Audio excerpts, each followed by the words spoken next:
Bonjour à tous, bienvenue sur la chaîne des Forestcraft.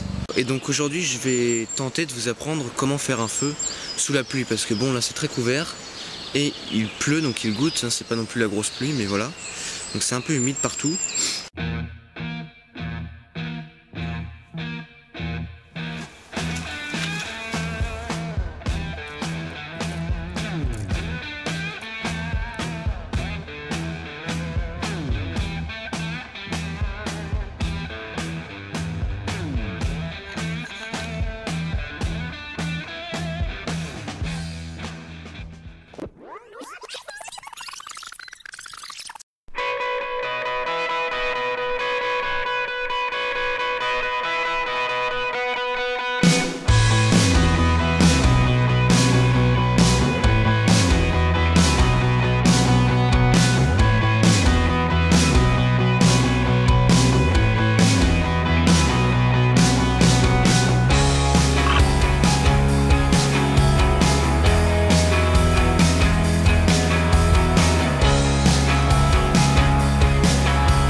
Donc premièrement, ce que vous allez faire, c'est faire ce qu'on appelle le cercle de feu. Donc en fait c'est un cercle d'un diamètre d'environ 1,50 m voire 2 mètres, dans lequel il faut que la terre soit apparente.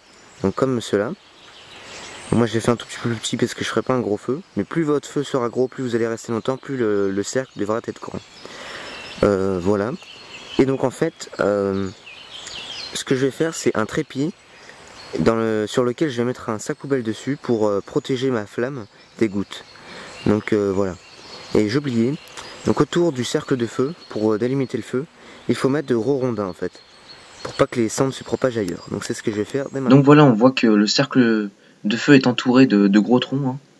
Donc c'est des troncs mouillés qui permettront à ce que le feu ne se propage pas. Vous pouvez prendre aussi des pierres, mais faites attention à ce qu'elles ne soient pas peureuses, auquel cas elles pourraient exploser avec l'humidité et au contact de la chaleur en fait, et produire de petites particules qui peuvent faire office de balles et pouvoir vous faire mal.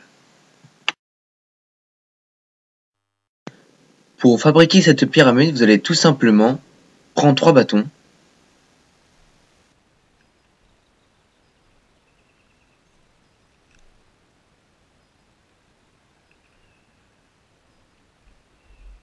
On obtient ça, on en plante un à chaque côté pour faire une sorte de trépied. On les repose les uns sur les autres pour ensuite pouvoir accueillir le sac.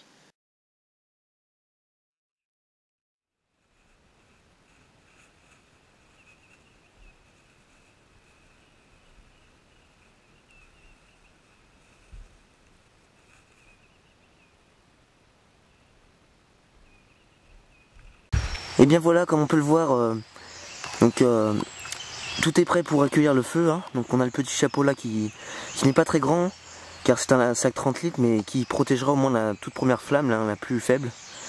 Donc voilà, donc maintenant on n'a plus qu'à se faire plusieurs petits tas de bois, de différentes tailles, de différents diamètres. Donc premièrement on va commencer par l'amadou. Donc l'amadou, le plus petit tas, hein.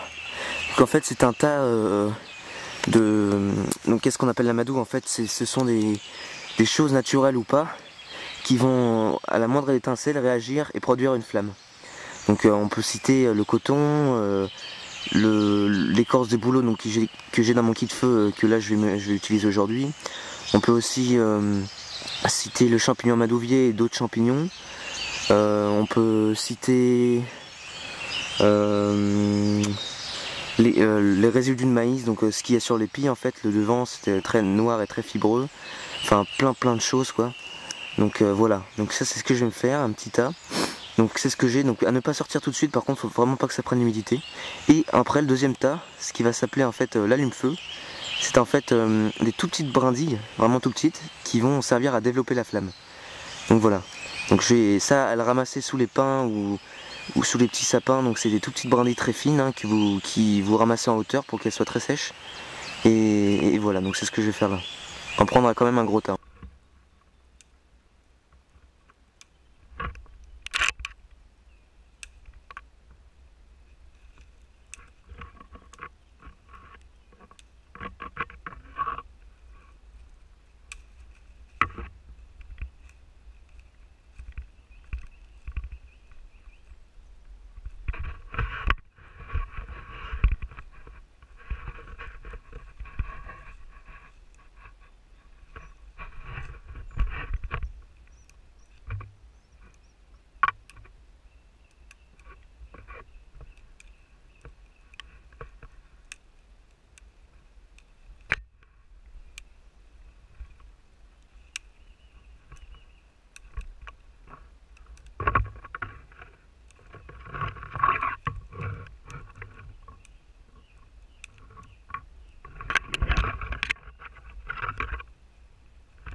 Donc voilà, comme on peut le voir, le tas est fait.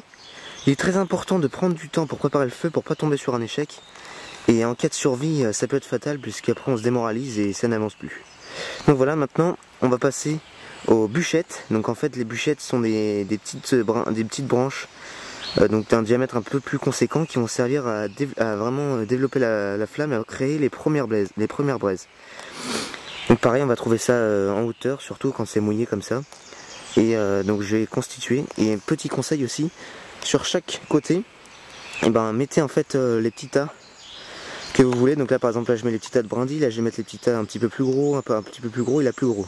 Voilà, ça va vous permettre de vous repérer et que ça soit près du feu. Donc voilà, c'est prêt, petite bûchette. Maintenant on va s'occuper des bûches. Donc bon, après il y a plein de techniques hein, pour réaliser ça si vraiment c'est mouillé. Donc vous pouvez prendre une grosse bûche et la bâtonner, la couper en deux et atteindre le cœur hein. Donc ça je vous montrerai ça dans une autre vidéo parce que j'ai pas trop le temps, il faut avoir plus de temps.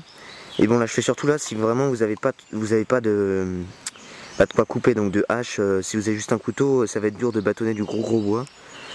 Donc du coup voilà, ça je vous inquiétez pas, par contre je vous le montrerai dans une autre vidéo. Donc voilà, maintenant je vais prendre des bûches un peu plus conséquentes qui vont en fait servir d'entretenir le bois. Et après sur le fond je mettrai quelque chose car il faut que jamais la première flamme soit au contact de la terre. Donc, je mettrai une écorce ou quelque chose comme ça. Et ensuite on n'aura plus qu'à allumer le feu pour faire chauffer une tisane au sapin car je commence à avoir un petit peu la fringale. Voilà, tous les tas de bois sont prêts, je n'ai plus qu'à sortir les écorces. Prenez des pommes de pin aussi, ça brûle bien. Donc là bon, j'ai pas trop, les tas sont pas trop gros puisque le feu je vais pas le tenir longtemps, j'ai juste à faire une tisane. Mais si vous voulez le faire tourner longtemps, après le tas de bûches sera beaucoup plus grosse hein. Voilà, et avec des bûches plus conséquentes. Donc en fait je vais mettre la madou dedans, je vais l'allumer avec des allumettes étanches. Pourquoi des allumettes? Car tout simplement ça produit une plus grosse flamme et tout le monde peut en avoir. Et donc en fait dès que ça commencera à prendre, j'enlèverai ce sac pour pas qu'il fonde. Donc voilà, je vais commencer ça.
Donc voilà, le feu brûle bien, comme quoi il est très nécessaire d'avoir une bonne préparation. Maintenant ça brûle très bien malgré les gouttes qui tombent.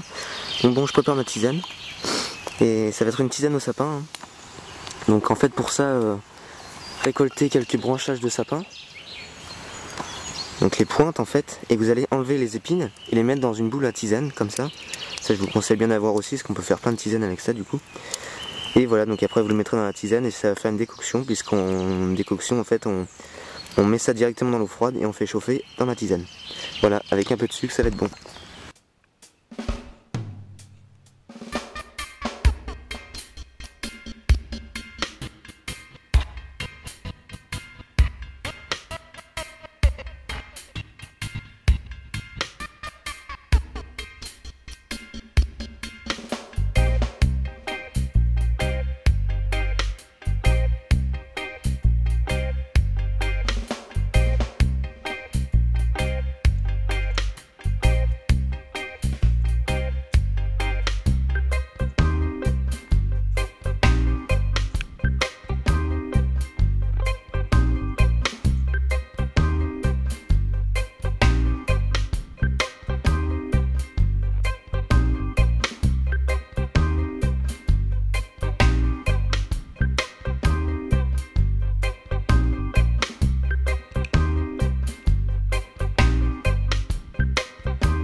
voilà, une fois que vous avez extrait toutes les épines des branches que vous avez ramassées, vous allez y mettre dans la boule.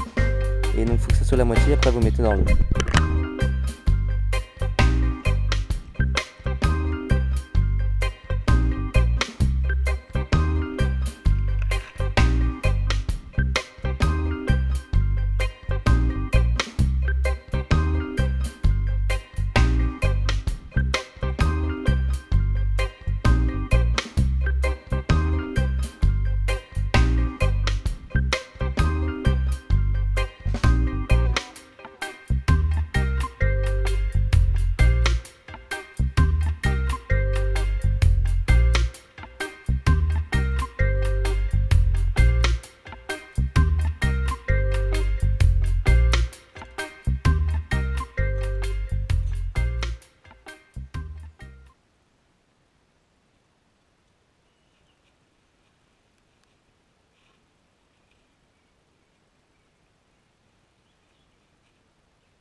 Et écoutez-moi tous ces oiseaux qui chantent.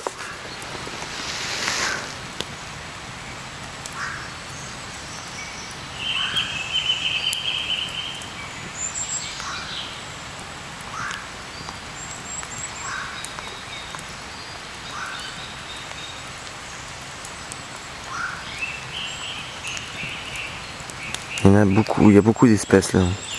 Je crois qu'on a le corbeau, des moineaux, un aigle aussi, une buse. Une fois j'avais vu un héron cendré. C'est vraiment super quoi. La nature c'est ce qu'il y a de plus beau. Ce qu'il y a de plus vrai aussi. Quand on regarde la cime des arbres, ça nous donne envie de voler. On se sent à la fois libre et protégé. C'est quelque chose que j'adore, que j'aime d'aller dans les bois en fait. Bon bah sinon, si on revient, la tisane est prête, donc on va la déguster. Et je vais vous dire ce que j'en pense, que c'est la première fois que je fais en fait. Donc en fait, il faut savoir aussi que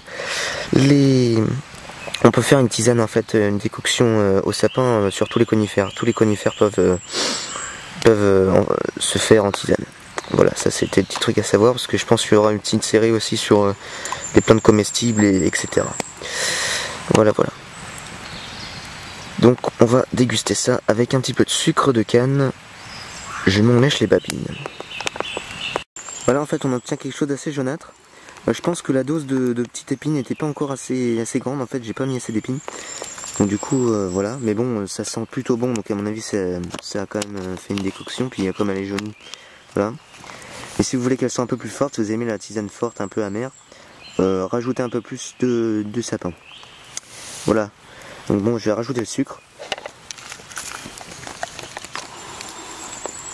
Ouais, donc aussi ce que j'ai fait, c'est qu'en fait tous mes sel, sucre, poivre, etc. Chocolat aussi en poudre. J'ai tout mis là en poudre aussi, j'ai tout mis en dose. Donc dans des tubes à essai en fait, c'est très pratique.